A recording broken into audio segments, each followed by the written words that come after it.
asking for directions.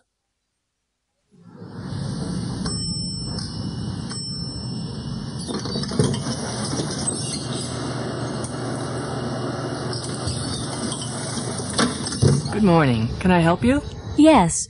I have an appointment with Mrs. Bedoya, the sales manager. What time is your appointment? 11:30. Okay. You're Ms. O'Hare, aren't you? Yes, that's right. Take the elevator to the 3rd floor. Go down the hall to the left. Mrs. Bedoya's office is the 3rd door on the right. You can't miss it. Thank you.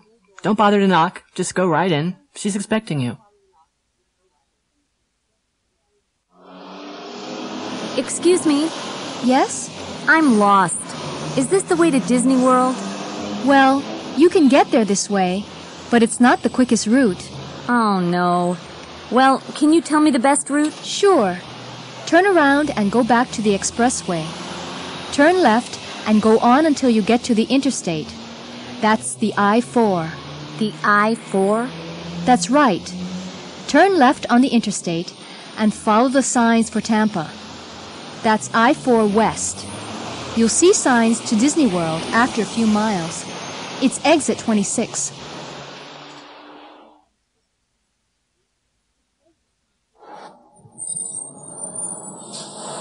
Does this bus go to 50th Street? Yes, it does. Step in, please. What's the fare? $1.25. Okay, here's $2. Can't you read? Exact change only. Oh, okay. I have 5 quarters here. Can you tell me when we get to 50th Street? Okay. Thanks a lot. Coast Guard Rescue. This is the KLLN Radio News Desk. It's 5:15. A Coast Guard helicopter is trying to rescue a man who has fallen down a cliff in Point Reyes, about 15 miles north of San Francisco. The man is lying on a small beach at the foot of the cliff. The helicopter has arrived at the scene, and a paramedic has climbed down a ladder to the beach. He's speaking to a doctor on the helicopter by radio. Hello? Can you hear me, Doctor? Yes, I can hear you clearly. Is he unconscious? No, he's conscious, but he looks pretty bad. Okay, ask him if he can move. Can you move? No, Ask him if he's in pain. Are you in pain? Oh, yes. Ask him where it hurts. Where does it hurt? It's my back. Uh-oh, don't move him. I'm coming down.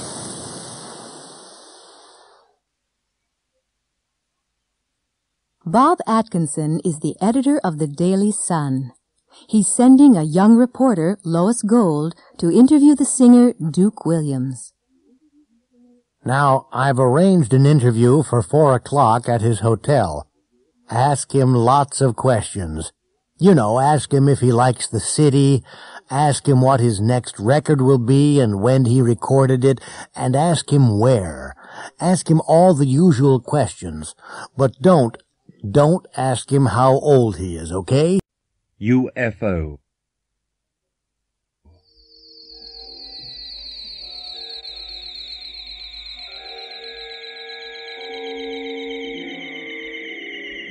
Ronald and Jean were driving along a quiet country road in southern England. They were on the way to Westbury. It was nearly midnight. Ron, look over there. There's something in the sky. What is it? I don't know what it is. It's probably a plane. I don't think so. It's too big. And too bright. Oh, no. What's the matter? Well, the engine stopped. Why has it stopped? I don't know why it stopped. We'll have to find a garage. Is there one near here? Yes. There's one in the next village, but I don't know if it's open. It's very late. Suddenly there was a loud noise, and a big, bright silver object flew low over their car.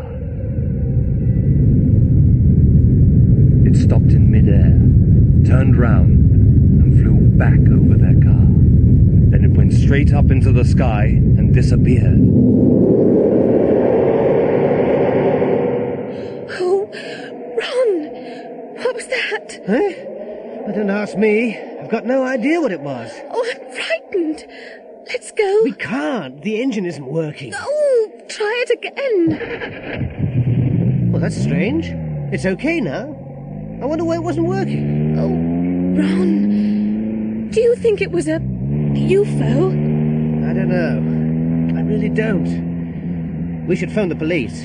Ron, do you think they'll believe us? A mugging. One night, Sarah Garcia, an elderly widow, was walking down a dark street in Philadelphia. She was carrying her purse in one hand and a shopping bag in the other. There was nobody else on the street except two young men. They were standing in a dark doorway. One of them was very tall with light hair. The other was short and fat with a beard and mustache. The two men waited for a few seconds and then ran quickly and quietly toward Mrs. Garcia. The tall man held her from behind while the other one tried to snatch her purse. Suddenly, Mrs. Garcia threw the tall one over her shoulder. He crashed into the other man, and they both landed on the ground. Without speaking, Mrs. Garcia hit both of them on the head with her purse and walked calmly away. The two surprised young men were still sitting on the ground when Mrs. Garcia crossed the street toward a door with a bright sign above it. Mrs. Garcia paused, turned around, smiled at them, and walked into the Philadelphia Judo Club. Breakfast blues.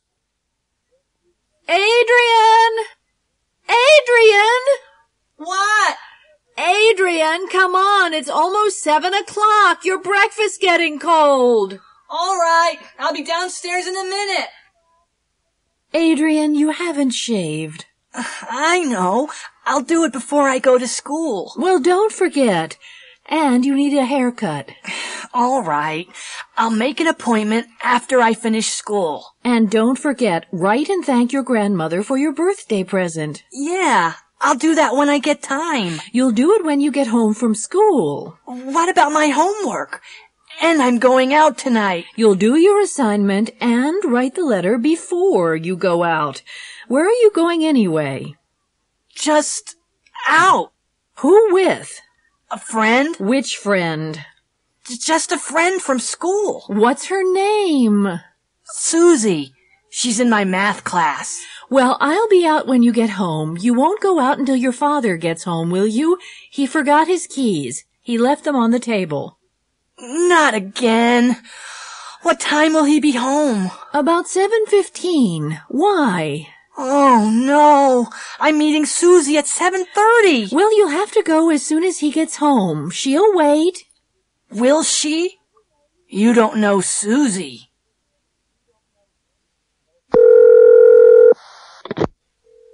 Hello? Hi, Susie. It's me. I'm sorry. Who? It's me, Adrian. Adrian Roth? Oh, hello, Adrian. What's wrong? It's about tonight. I might be late. I'll have to wait until my dad gets home. He forgot his keys. How late? The movie begins at 8 o'clock. Oh, I'll be there before it begins. He'll be home at 7:15. I'll leave as soon as he gets here. What time will you be there? About 10 to 8. Is that okay? All right, but I'm not going to stand outside the movie theater all night. Don't be later than 8 o'clock or I won't be there. Okay. Susie, are you still there? General Hospital. Maternity unit. Mr. Diaz is in the maternity unit. His wife's going to have a baby. Hello. You're Mr. Diaz, aren't you? Have you been waiting long? Not really. Is there any news? Not yet. We'll tell you as soon as there is. Have you thought of any names for the baby? Oh, yes.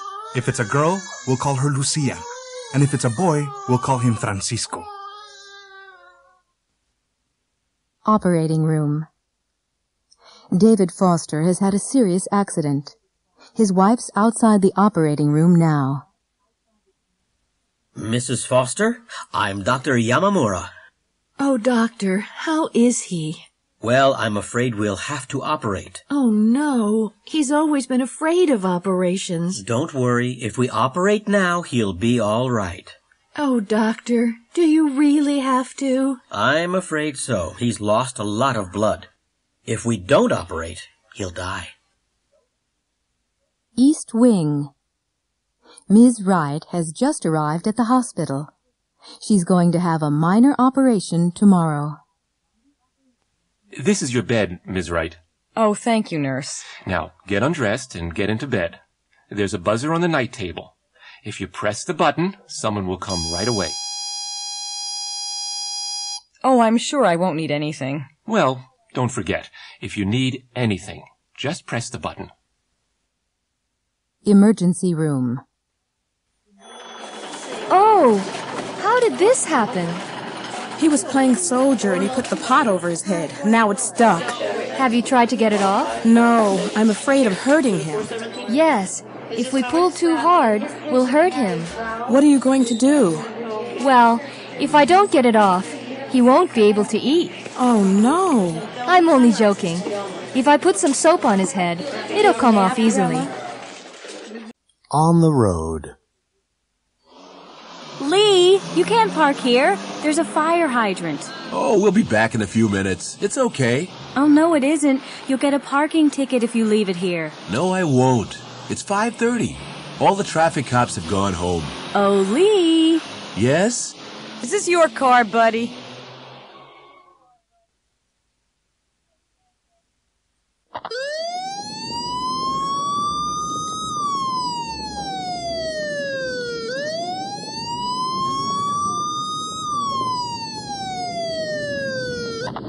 May I see your license? Sure. Oh, I left it at home. In that case, you'll have to come with us to the station. But why? You were speeding, buddy. But I was only doing 35. There's a 30-mile-an-hour speed limit. It's a residential section. Really? I didn't see the sign. We've been following you. So, you were doing 35 too? No. We were doing 60 miles an hour, and we couldn't catch you.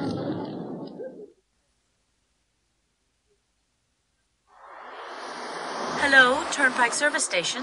Hi. I don't know if you can help me. My car's broken down. We have 24-hour service. Where are you? I'm on US 31, just south of Hopeville. My car's just past the Lone Star Cafe. It's a blue Chrysler LeBaron. Do you know what's wrong with it? I have no idea, but it won't start.